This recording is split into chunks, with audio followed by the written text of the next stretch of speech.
السلام علیکم ورحمۃ اللہ وبرکاتہ۔ بہت ہی پیاری ویڈیو ہے، آپ اس کو دیکھیں کہ حضرت امیر معاویہ رضی اللہ تعالیٰ عنہ کی مخالفت میں تقریباً ان کی حمایت اور ان کی مخالفت دونوں میں 11 علماء کرام کی مختصر سی شارٹ ویڈیو ہیں۔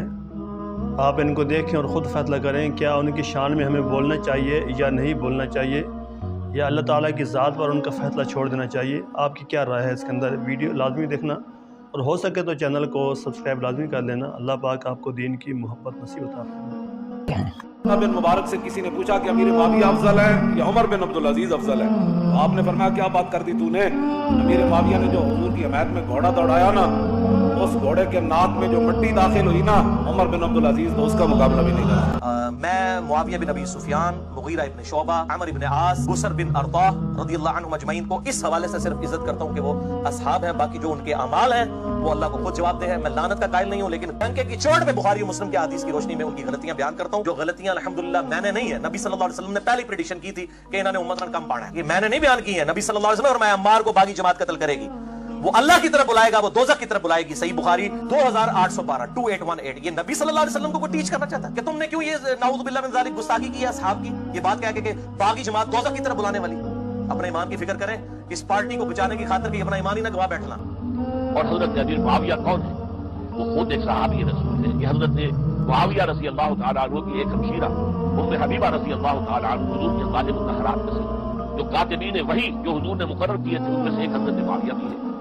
پھر حضرت معاویہ کے لیے حضور کی دعا ہمیں ملتی ہے، اللہم اجعلہ ہادیا مہدیا، اے اللہ اسے ہادی ہدایت دینے والا بنا دے اور مہدی بنا دے جو ہدایت یافتہ ہو۔ یہ ان کی شان ہے۔ اگر اہل سنت رہنا ہے تو حضرت امیر معاویہ رضی اللہ تعالیٰ عنہ کا منصب فقط یہ ہے کہ نسبت صحابیت کی وجہ سے کف لسان ہے، چپ تان و تشنیع نہیں کر سکتے، لان تان نہیں کر سکتے، نشانہ تنقید نہیں بنا سکتے، کافر اور فاسق نہیں کر سکتے۔ قتال صفین میں جب جنگ صفین ہو گئی تھی، بغیر شک و شبہ کے حق مولا علی المرتضیٰ کے ساتھ تھا۔ یہ گڑمڑ کرنے کی اجازت نہیں، یہ منافقت اور مداہنت ہے کہ پتہ نہیں حق ادھر تھا یا معلوم نہیں حق ادھر تھا، یا یہ کہنا کہ دونوں طرف سے آبا ہیں، دونوں طرف حق ہے، ہم کچھ نہیں کہہ سکتے۔ نہیں، اتنے فیڈر میں دودھ پینے والے بچے نہ بنو۔ اب صاحب فتح القدیر لکھتے ہیں اس پر دلیل جو متفق علیہ حدیث ہے بخاری مسلم کی کہ آقا نے فرمایا سَتَقْتُلُكَ الْفِئَةُ الْبَاغِيَةُ، عمار تمہیں ایک باغی گروہ قتل کرے گا، شہید کرے گا۔ اب آقا علیہ السلام جس گروہ کو باغی کہہ دیں، دنیا میں کون مسلمان ہے محمد مصطفیٰ کا کلمہ پڑھنے والا جس گروہ کو مصطفیٰ الفئۃ الباغیہ کہتے، اس کے بعد وہ ان کے فیضان کے چشمے جاری کرے اور ان کی تقریریں کرے اور ان کے عرسوں کا اعلان کرے؟ خدا کے لیے یہ کام 1300 سال میں اہل سنت کے اکابر نے نہیں کیا تھا۔ یہ فتنہ نہ بپا کرو، توبہ کر لینی چاہیے۔ تو یہ کلچر کہ حضرت امیر معاویہ رضی اللہ تعالیٰ عنہ پر طعن و تشنیع حضرت سیدنا علی المرتضیٰ رضی اللہ تعالیٰ عنہ کی محبت قرار پائے، ایسا نہیں ہے۔ اور یہ بھی نہیں ہے کہ حضرت سیدنا علی المرتضیٰ رضی اللہ تعالیٰ عنہ کا ذکر طبیعت پر بوجھ ہو اور چہرے کا رنگ بگڑنے لگے ان کا نام آتے ہی، یہ بھی خوارج کی نشانی ہے۔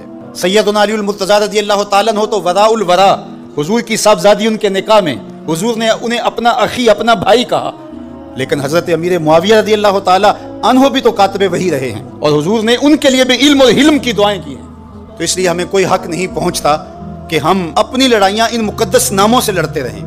تکوینی نظام میں اب خلافت کا زمانہ ختم ہو چکا تھا، تو آپ نے فرمایا میرے بعد خلافت 30 سال ہے، پھر بادشاہت ہوگی رحمت والی، معاویہ کی بادشاہت کی طرف اشارہ، اور پھر اس کے بعد ملک ہوگا کتے کی طرح کاٹ کھانے والا۔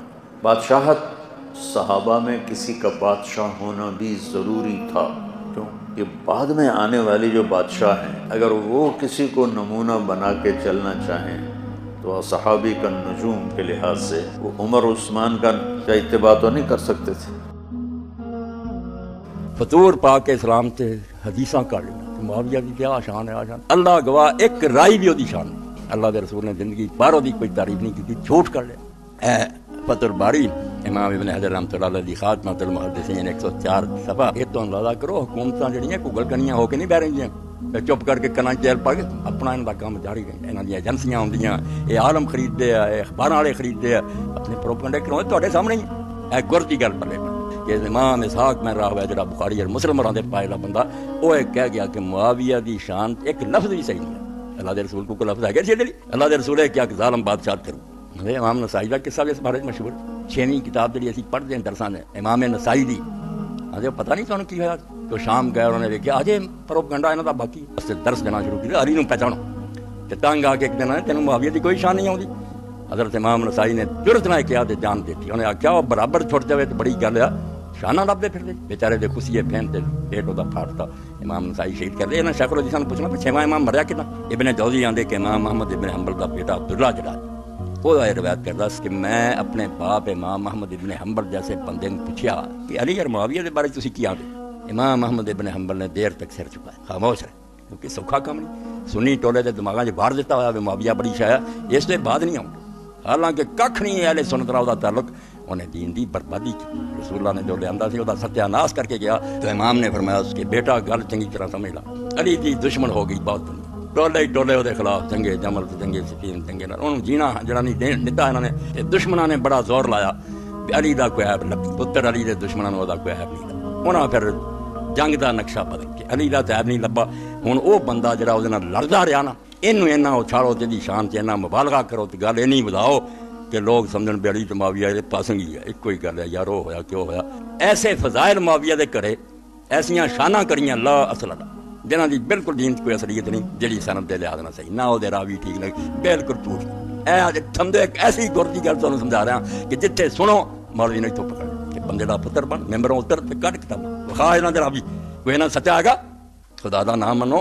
اور جڑا ممبر اللہ دے رسول دا سی اوتے بیٹھ کے تسی دین دے مخالفاں دے آواز شروع کرتے. میں نے کہا امیر معاویہ رضی اللہ تعالیٰ عنہ رسول اللہ صلی اللہ علیہ وسلم کے صحابی ہیں اور نبی کریم صلی اللہ علیہ توجہ رکھیں نبی کریم صلی اللہ علیہ وسلم کے برادر نسبتی ہیں اور قرآن کریم کے کاتب ہیں.